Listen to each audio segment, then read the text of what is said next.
welcome to WMW's weekly newscast, bringing you the global waste management headlines.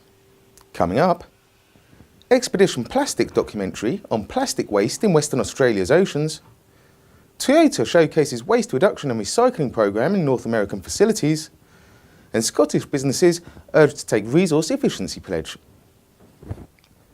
In episode 20 of its series looking into plastic pollution in the world's oceans, Expedition Plastik heads to Western Australia to find out about marine conservation group Tangaroa Blue. I'm here in Fremantle, Western Australia, together with Alison, who works for Tangaroa Blue, NGO. Hi Alison. Hello. Can you just maybe shortly explain us what is Tangaroa Blue all about? Yes, Tangaroa Blue Foundation is a marine conservation organisation, and we focus on marine debris, so cleaning up beaches and recording what we find and developing source reduction plans to ultimately remove the threat of rubbish entering the ocean in the first place. So we're trying to work out, where is the rubbish coming from? Is it coming from people going and leaving things at the beach when they go and have a picnic, or is it coming from people fishing? If it's fishing, is it commercial or is it recreational? Is it coming from shipping? Because even though ships are not allowed to, it's not legal to dump rubbish at sea anymore, a lot of them still do it. Do you often find animals at the beach who died due to the cause of plastic, or? Thankfully, I don't often find them, but certainly we have plenty of statistics. The most common ways, I guess, of an animal being impacted by marine debris would be through entanglement. So we see awful situations where birds and dolphins are caught up in fishing line. They might have hooks in their wings, or in their jaws, or wrapping around fins, that sort of thing. Fishing net is a huge problem. Animals get entangled. When we arrived here in Fremantle, we already spotted in the river some plastic. What do you say about that? It is a really big problem. Littering is a big problem here.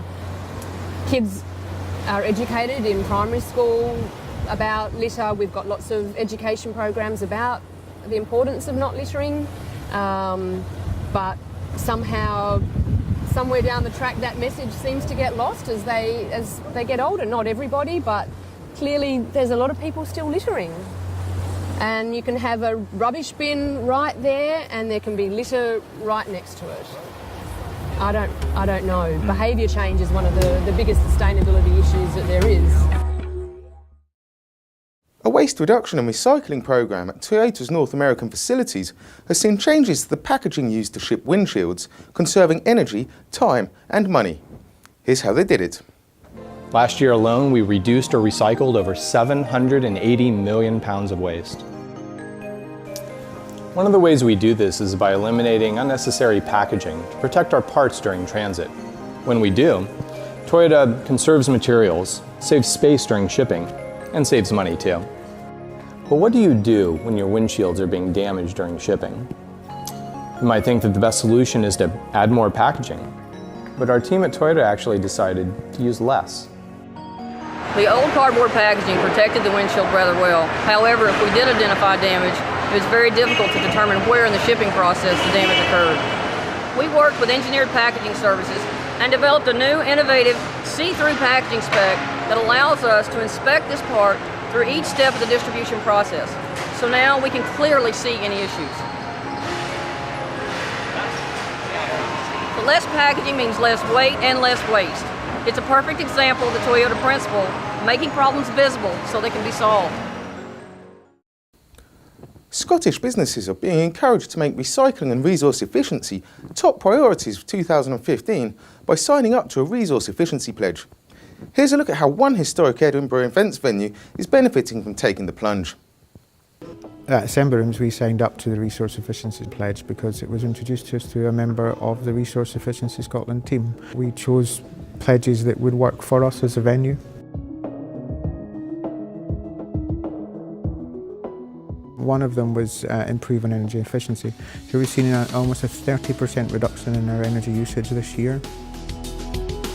Another one of our pledges is the setting up a green team. So we've done that, and it's quite good to get all our staff on board, and we're now recycling 90% of our waste and closed loop recycling. So a good example of a recent measure we've taken is during the festival when we can't use glass for events, so we use compostable plastic glasses instead of traditional plastic, which reduce our carbon emissions by about 72%, and they're recycled as food waste and they go back into biomass fuel production. For WMW, I'm Ben Messenger. Thanks for watching.